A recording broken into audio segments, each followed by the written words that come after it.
हो गया सर 26/11 के आतंकी को जो है वो हिंदुस्तान लाया गया है। संजय रावत कह रहे हैं कि उसको बिहार के चुनाव के टाइम पे फांसी दी जाएगी ताकि जो है बिहार में नतीजा फायदेमंद हो सर। कैसे देखते हैं इसको सर?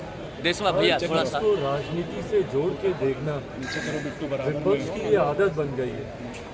पहली बात तो नाकामी इन लोगों जिस तरीके से आतंकी कांग्रेस और उनके समर्थक सरकारों के दौरान देश के फाइनेंशियल हब तक घुसने की हिम्मत रख गए थे। मुंबई में जिस तरीके से उस वक्त आतंकी हमला हुआ, देश में असुरक्षा का भाव किस स्तर तक था, ये उसका जीता जागता उदाहरण। आपकी नाकामी रही कि उस वक्त आप इसको पकड़कर सजा नहीं दे पाए। आज ये प्रधानमंत्री जी की दृढ़ इच्छा शक्ति का नतीजा है जिस तरीके से इसको यहाँ पर लाया गया, और अब सज़ा जल्द से जल्द और कड़ी से कड़ी मिले उसके लिए अब हम लोग प्रयासरत हैं। पर ऐसे में हर चीज़ को राजनीति से जोड़ के देखना और उसका राजनीतिकरण करना, ये विपक्ष की सोच हो सकती है। यहाँ पर उन परिवार को न्याय दिलाने की बात है जिन्होंने उस आतंकी हमले में अपनों को खोया, जो घायल हुए, जो परिवार उस दौरान प्रताड़ित हुए, उनको न्याय दिलाने की सोच के साथ हमारी सरकार काम कर रही है। जिसको इसमें राजनीति देखनी है ये उनको मुबारक। बीजेपी के लोग कह रहे हैं नीतीश कुमार को एनडीए का कोऑर्डिनेटर बनने के लिए और साथ ही साथ उप प्रधानमंत्री का भी, बिहार का भी विकास हो और केंद्र का भी, देश का भी। तमाम बातें गठबंधन के भीतर चर्चा का विषय है।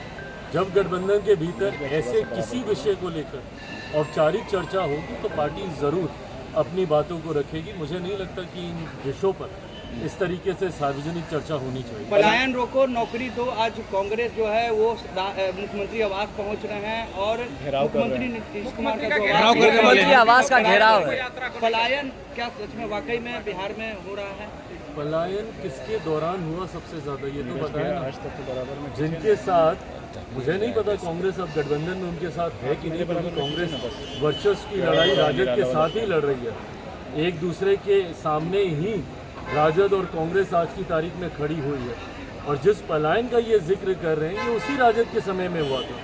तो ऐसे में मुख्यमंत्री के आवास के घेराव से ज़्यादा ज़रूरी है कि वो लालू जी और उनके परिवार के आवास का घेराव करें, क्योंकि 90 का वो दशक उस वक्त सबसे ज़्यादा बिहार में पलायन देखा। जिस तरीके से यहाँ से लोग डर कर और पीढ़ियाँ गुजर गई दूसरे राज्यों में, दूसरे प्रदेशों में रहते हुए, जो लोग यहाँ से छोड़कर गए। मैं ये मानता हूँ कि अब वो दिन दूर नहीं है।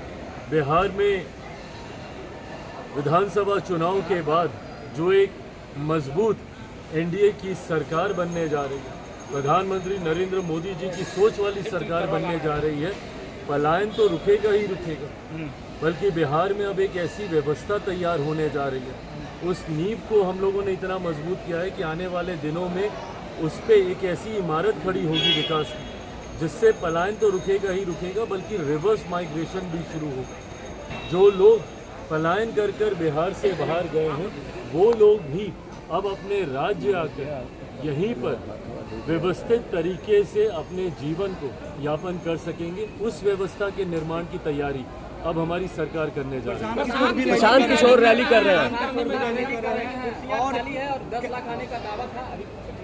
शुभकामनाएं उनको, प्रयास वो कर रहे हैं अपनी तरफ से। जैसा मैंने कहा कि उनके बारे में या विपक्ष के किसी भी और साथी के बारे में ध्यान देने से ज़्यादा मेरा ध्यान अपने गठबंधन को, अपनी पार्टी को मजबूत करने की ओर है, अपनी नीतियों को जनता तक लेकर जाने की ओर है। बिहार फर्स्ट, बिहारी फर्स्ट को कैसे धरातल पर उतारा जाए उस दिशा में हम लोग कार्य कर रहे हैं। ऐसे में दूसरा दल अपना प्रयास कर रहा है, पर इतना विश्वास के साथ मैं कहता हूँ कि इस बार किसी दूसरे दल का प्रयास धरातल पे नहीं उतरेगा। इस बार एनडीए का गठबंधन एक ऐतिहासिक जीत की ओर अग्रसर हुआ। हर बार से ज़्यादा बड़ी जीत के साथ इस बार हम लोग सरकार बनाने जा रहे हैं। 225 से ज़्यादा सीटें जीतकर इस बार एनडीए